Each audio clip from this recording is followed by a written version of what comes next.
সার্বিকভাবে সাফল্যমণ্ডিত করেছে।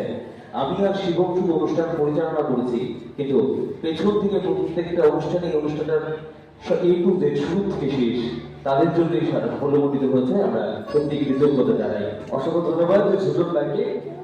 এবার আরো শিল্পীরা রয়েছে, কিন্তু আমি যাকে মঞ্চে আমন্ত্রণ জানাবো ওর বিষয়ে আমি অল্প কিছু কথা বলবো। সেটা হচ্ছে আমাদের উদয়পুর শহরে বিশেষ করে যারা নৃত্যের সাথে জড়িত, যখনই কোনো দরকার পড়ে যে এই পাহাড়ে পোশাক লাগবে বা পোশাকের মধ্যে এরকম কোনো পোশাক লাগবে, আমাদের উদয়পুর শহরে একজনের নামে কিন্তু সবার আগে ওঠে, এবং সেই মানুষটা আমাদের সর্বজন প্রিয়, আমাদের Indian clothing costume Shri Kaushik Debnath. আমরা কৌশিক দেবনাথ মহোদয়কে অনুরোধ করবো মঞ্চে আসার জন্য এবং শিল্পীদেরকে শুভেচ্ছা স্মরণ হাতে তুলে দেওয়ার জন্য। তেমনি আমাদের সাংস্কৃতিক প্রেমী উদয়পুরের অন্যতম একজন শিল্পী। আমি শিল্পী বললে ভুল করবো না, কারণ প্রত্যেকটা নাচের শিল্পী বলুন আর নাটকের শিল্পী বলুন, তার হাতে দিয়েই তার পোশাক হোক বা তার কস্টিউম হোক বা তার প্রপস হোক, তার হাত থেকে সেখানেই তৈরি হয়ে আসে।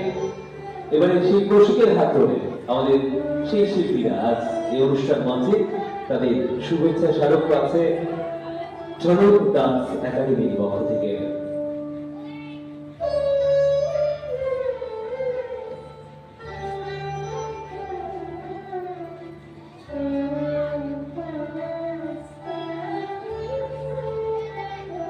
অসংখ্য ধন্যবাদ শ্রী কৌশিক দেবনাথ মহোদয়কে। আমরা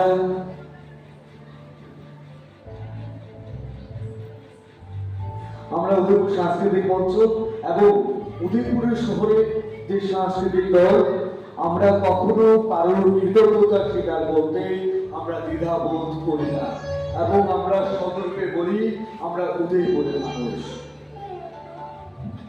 আজকে যে আমরা সমগ্র অনুষ্ঠানটা উপভোগ করলাম, আমরা সবাইকে আমরা সম্মান জানালাম, কিন্তু একটা জিনিসকে আপনারা খেয়াল করেছেন, যদি না আমাদের ঘরে সাউন্ড বা লাইট যদি নাই বা থাকতো, তাহলে আমরা এত সুন্দর অনুষ্ঠানটা আমরা উপভোগ করতে পারতাম না।